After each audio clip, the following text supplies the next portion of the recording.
ताजा, रसीले और शानदार prime tomato ketchup, fresh and pure. কিন্তু আমি থরে জবাব গোটে ঘোষণা করদেলা পরে বেদরকার মু লোভী লোক নুহ ঘোষণা করেছি মু ঠিয়া হবিনি।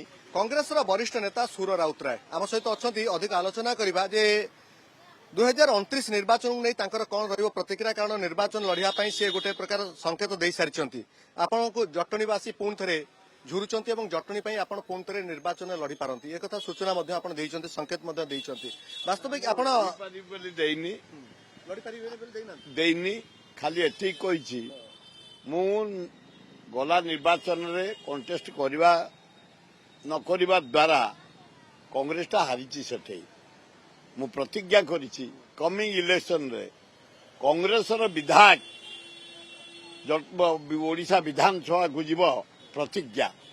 ସେ ମୋଦି କଣ୍ଟେଷ୍ଟ କରନ୍ତୁ କି ନବୀନ କରନ୍ତୁ କି ଆଉ କିଏ କରନ୍ତୁ ଏଆଇସିସି ଆମେ ଯୋଉ ପ୍ରପୋଜାଲ ଦେବୁ ଲୋକଙ୍କ ପ୍ରପୋଜାଲ ଦେବୁ ଜଟଣୀ ନିର୍ବାଚନ ମଣ୍ଡଳୀର ପ୍ରପୋଜାଲ ଦେବୁ ଯେ ସେଇ ଲୋକକୁ ଯଦି ଟିକେଟ ଦିଅନ୍ତି କଂଗ୍ରେସ ଆଶା ରଖୁଛୁ ଭଗବାନଙ୍କ ଉପରେ 1%, 99% ସଂଗଠନ ଭାବରେ ସବୁବେଳେ ଜଟଣୀ ଖୁବ୍ ଭଲ।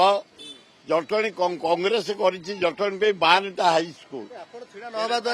ଆପଣ ଛିଡା ନ ହେବା ଦ୍ୱାରା ସେ ସେଠି ବର୍ତ୍ତମାନ ବିଜେଡି ଜିତିଗଲା ତେଣୁ ଯେହେତୁ ଆପଣ ଏଥରକ ମନ ସ୍ଥିର କରିଛନ୍ତି 2 ଦିନ ପୂର୍ବରୁ କହିଥିଲେ ଯେ ମୁଁ ନିର୍ବାଚନ ଲଢିବି ମୋ ପାଖରେ ଟଙ୍କା ବି ଅଛି ମୋତେ ଲଢିବିନି କହିନି ମୁଁ କହିଲି ଲଢିବା ପାଇଁ ହେଲେ ଯଦି ଗାନ୍ଧୀ ଠିଆ ବି ହାରିବେ ଏଇ ନା ବିନା ପଇସାରେ ଗୋପବନ୍ଧୁ ଠିଆ ହେଲେ ହାରିବେ ବିନା ପଇସା ବିନା ଶକ୍ତି ଶକ୍ତି ନଥିଲେ ଗାଁ ଗହଳିରେ ଶକ୍ତି ଜନସାଧାରଣ ଶକ୍ତି ନଥିବ ଅର୍ଥ ନଥିବ ସମସ୍ତେ ହାରିବେ। ଆମେ ପ୍ରସ୍ତୁତ ସବୁ ପ୍ରକାର ଶକ୍ତିରେ 2029 କଂଗ୍ରେସ ବିଧାୟକ ନିଶ୍ଚିତ ଯିବ ବିଧାନସଭାକୁ। ଭଗବାନ ଆଲ୍ଲାହ ଯୀଶୁ ବୁଦ୍ଧ ଜଗନ୍ନାଥ ମା ଲିଙ୍ଗରାଜଙ୍କ ଲକ୍ଷ୍ମୀଙ୍କ ଉପରେ ଆଶା ରଖିଛୁ ନିଶ୍ଚିତ ଜିତିକିରି ଯିବ। କିଏ ଛିଡା ହବ ଇଏ ହଉଛି ସବୁଠାରୁ ବଡ ପ୍ରଶ୍ନ। କ୍ୟାଣ୍ଡିଡେଟ୍ କରିବୁ ଆମରି ଭିତରୁ ଆପଣ ଛିଡା ହେବେନି ଆମରି ଭିତରୁ ଦବୁ। କିନ୍ତୁ ଆପଣଙ୍କୁ ଯଦି ସୁଯୋଗ ମିଳିବ ମୋତେ ସୁଯୋଗ ସବୁବେଳେ ମିଳୁଛି ଏଇନା ବି ମିଳୁଛି କହୁଛନ୍ତି କିନ୍ତୁ ଆମେ ଥରେ ଜବାବ ଗୋଟେ ଘୋଷଣା କରିଦେଲା ପରେ ବେଦରକାର ମୁଁ ଲୋଭୀ ଲୋକ ନୁହଁ ଘୋଷଣା କରିଛି ମୁଁ ଠିଆ ହେବିନି କିନ୍ତୁ କଂଗ୍ରେସର କ୍ୟାଣ୍ଡିଡେଟ୍ ଏଆଇସିସି ଯାହାକୁ ଦବ ରାହୁଲ ଗାନ୍ଧୀ ଭକ୍ତ ଦାସ ଯାହାକୁ ଖଗଡେ ଯାହାକୁ ଦେବେ ଅଜୟ କୁମାର ତାକୁ ଜିତେଇ।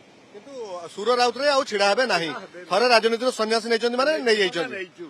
এই ପ୍ରକାର ଲୋଭ ଆମର ନାହିଁ ମୁଁ ଲୋଭ ନାହିଁ ଭଗବାନ କଂଗ୍ରେସ ମୋତେ ଯଥେଷ୍ଟ ଜାଗାରେ ପହଞ୍ଚେଇଛି ମୋର ଯୋଉ ଯୋଉ ଯାହା ସ୍ୱପ୍ନ ଥିଲା ସଫଳ କରିଛି।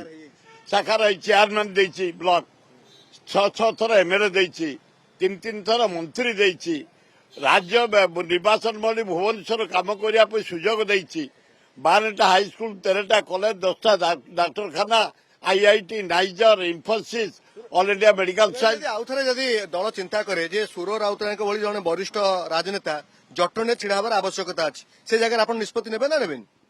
ମୁଁ କହିଦେଇଛି ଆଉ ଠିଆ ହେବାର ନାହିଁ ନବାର ନାହିଁ କିନ୍ତୁ ମୋର ଚଏସ୍ କ୍ୟାଣ୍ଡିଡେଟ୍ ଏଆଇସିସି ଦେବି ଏଆଇସିସି ଯଦି ଆପ୍ରୁଭ୍ ଦେଲା ତାକୁ 100% ଜିତେଇ ଭଗବାନଙ୍କ ଉପରେ 1% ରଖି ଛାଡ଼ି ଦେଇଛି। ଯଦି ପୁଅକୁ ସୁଯୋଗ ଦିଆଯିବ ଯଦି ପୁଅ ଛିଡା ହବ ବାଛିବି ମୁଁ ପୁରା ଚଏସ୍ କରିବି କାହାକୁ ପୁଅକୁ ହଉ କି ବାହାରୁ ହଉ କି ପୁତୁରା ହଉ କିଏ ହଉ କଂଗ୍ରେସ ଭିତରୁ ଭଲ କ୍ୟାଣ୍ଡିଡେଟ୍ ଜଟଣୀ ଏରିଆରେ ଯେ ତାକୁ ହିଁ ଦବୁ ଜିତେଇବୁ।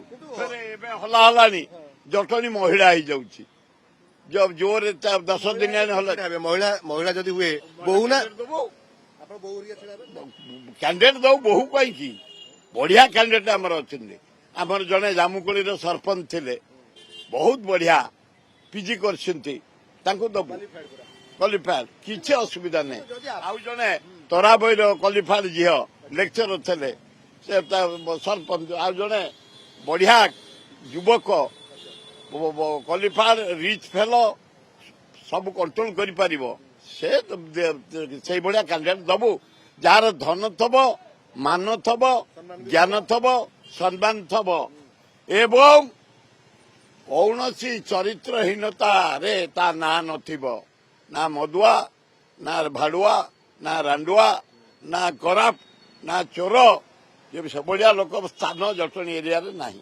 କିନ୍ତୁ ଶେଷ ପ୍ରଶ୍ନ ସୁରାଇ, ଯଦି ଏଥରକ ଯାହା କୁହାଯାଉଛି ବଡ ପୁଅକୁ କଂଗ୍ରେସରେ ଛାଡ଼ିଦେଲେ ସାନ ପୁଅକୁ ବିଜେଡି ଛାଡ଼ିଲେ ବୋଲି ସୁର ରାଉତରାୟ ଜଟଣୀଟା ଛାଡ଼ି ଦେଇକି ଆଜି ଜଟଣୀକି ହାରିବା ପାଇଁ ପଇଲା, ଇଏ ହଉଛି ତାର ସତ କାରଣ? ସତ, କାରଣ ସାନୁକୁ ମୁଁ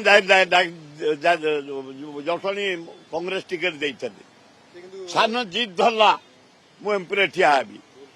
ତଥାପି ଭୁବନେଶ୍ୱର, ଜଟଣୀ, ଖୋର୍ଦ୍ଧା, ବେଗୁନିଆ, ବଲଗଡ଼, ବାଲିଅନ୍ତା, ବାଲିପାଟଣା, ଭୁବନେଶ୍ୱର ଲୋକଙ୍କୁ ଧନ୍ୟବାଦ। 4 ଥର ପ୍ରାଇମ ମିନିଷ୍ଟର ଆସିଲା, ଏଠି ରାଉଣ୍ଡ କଲା, ଭୋଟ ମାଗିଲା, ଶାହା ଆସିଲା ମୁଖ୍ୟମନ୍ତ୍ରୀ, 5,000 ଲେଖାଏଁ ଝୁପୁଡି ଭୋଟରେ ଦେଲେ, ତାହା ସତ୍ତ୍ୱେ 4,83,000 ଭୋଟ ମୋ ପୁଅକୁ ଦେଇଛନ୍ତି। ୱେଲକମ୍, ଅଭିନନ୍ଦନ। କିନ୍ତୁ ନିଷ୍ପତ୍ତିଟା ଟିକେ ଭୁଲ ହେଇଗଲା। ଆଉ କଣ କରିବେ, ସେ ତ ଭୁଲ କଲା, ମୁଁ କଣ କରିବି?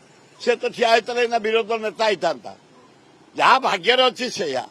ଆପଣ ଟିକେ ବୁଝେଇ ପାଇଲେନି ସେତେବେଳେ ଯେ ବୁଝେଇଲେ ହେଇପାରିଲାନି, ମୋ ଦ୍ୱାରା ହେଇପାରିଲାନି, ଆଉ ମୁଁ ଫେଲ ମାରିଗଲି, ଆଉ ସେଠି ଫେଲ ମାରିଗଲୁ। ଆଉ ଜଣେ ପୁଅ ବିଜେଡି ଜଣେ ପୁଅ କଂଗ୍ରେସରେ ଛିଡା ହେବା ଦ୍ୱାରା ସୁର ରାଉତରାୟ ବାଧ୍ୟ ହୋଇକି ଜଟଣୀ ଆସନ ଛାଡିବାକୁ ପଡିଲା, ଯୋଉଟାକି ଆମେ ଲୁଜ କଲୁ। ଅପ୍ରିୟ ସତ୍ୟ ମାନିଯିବା ଉଚିତ। କିନ୍ତୁ ଆଉ ସୁର ରାଉତରାୟ ଛିଡା ହେବାର ସମ୍ଭାବନା ମଧ୍ୟ ନାହିଁ। ଆଉ ସୁରରାଉତରା ଡାଇରେକ୍ଟ ଜଟଣୀ ନିର୍ବାଚନ ମଣ୍ଡଳ କ୍ୟାଣ୍ଡିଡେଟ୍ ପାଇଁ ପ୍ରଚାର କରିବେ, ପୁରା ଦାୟିତ୍ୱ ନେଇଯାଇଛି ମୁଁ। ଭୋଟ ମାସିଠୁ ଫୁଲ ରେସପନ୍ସ, ମୁଁ ଠିଆ ହେବେ ଯେତିକି ପରିଶ୍ରମ କରିବି, ଯେତିକି ଖର୍ଚ୍ଚ କରିବି, ଯେତିକି ଲାଗି ତାଠୁ 3 ଗୁଣ ଏଇନା ଲାଗିଯାଇଛି। ଆପଣ ତ ଚାହିଁଥିଲେ ପୁଣି ଏଥର କଂଗ୍ରେସକୁ 24ରେ ଲାଗିକିନା ବି କଂଗ୍ରେସ ଜଟଣୀ ଜିତେଇ ପାରିଥାନ୍ତେ, କାହିଁ ହେଲାନି ସମ୍ଭବ? ପ୍ରାୟ 2 ପୁଅଙ୍କ ପାଇଁ। ହଁ, ମୁଁ ସତ ମାନିଯିବା ଉଚିତ ନା, ଆଉ 2 ପୁଅଙ୍କ ପାଇଁ। ଯାହା ଆପଣ ଶୁଣୁଥିଲେ ବରିଷ୍ଠ ରାଜନେତା ଆପଣଙ୍କ ଜରିଆରେ ଯେ ନିବେଦନ, ଇଏ ହଉଛି ଭୁବନେଶ୍ୱର ସହର, ଲିଙ୍ଗରାଜଙ୍କ ମାଟି, ଏକାମ୍ର ମାଟି। ଆମେ ଲିଙ୍ଗରାଜଙ୍କର ଭଜନ 50 ବର୍ଷରୁ ଉଦ୍ଧଲା କରି ଆଉଛୁ। ବମ୍ବେରୁ ଆର୍ଟିଷ୍ଟ ଆସୁଛନ୍ତି ପ୍ରତିବର୍ଷ, ଏଥର 5 ଜଣ ଆସୁଛନ୍ତି। ଏବଂ ଅରେ ବସନ୍ତ, ଏ ବସନ୍ତ, ଏ ବସନ୍ତ, ଛାଡ଼। ଏଥର ବମ୍ବେରୁ ଆମର 6 ଜଣ ଆର୍ଟିଷ୍ଟ ଆସୁଛନ୍ତି ଏବଂ ଜଣେ ଜୁନିୟର ଅମିତାଭ ବଚ୍ଚନ ଆସୁଛି। ଯାହା ଆପଣ ଶୁଣୁଥିଲେ ବରିଷ୍ଠ ରାଜନେତା କହୁଥିଲେ ଯେ ଜଟଣୀ ଆସନରୁ ପୁନର୍ବାର ସେ ଛିଡା ହେବେ ନାହିଁ, ଇଏ ଅଙ୍ଗୀକାର କରିଛନ୍ତି, ଇଏ ଶପଥ ମଧ୍ୟ କରିଛନ୍ତି। କିନ୍ତୁ କଂଗ୍ରେସର କୋଉ କ୍ୟାଣ୍ଡିଡେଟ୍ ଛିଡା ହେବେ ସେ ନିଷ୍ପତ୍ତି ସୁର ରାଉତରାୟ ନେବେ ଏବଂ ଯିଏ ବି କ୍ୟାଣ୍ଡିଡେଟ୍ ଯାହାକୁ ବି କରାଯିବ ତାଙ୍କ ସମ୍ମତିରେ କରାଯିବ ଏବଂ ତାଙ୍କୁ ସେ ସମର୍ଥନ କରିବେ ଏବଂ ଜିତିବା ପାଇଁ ଆପ୍ରାଣ ଉଦ୍ୟମ ଜାରି ରଖିବେ। भुवनेश्वर कैमरा पर्सन ओमकार महांती रश्मि रंजन दास ओटीवी। अच्छे टमाटर होंगे पार, दागदार हो गए बाहर, ज्यादा पकने वालों की हो गई हार। ताजा रसीले प्राइम का दावेदार, prime tomato ketchup, fresh and pure.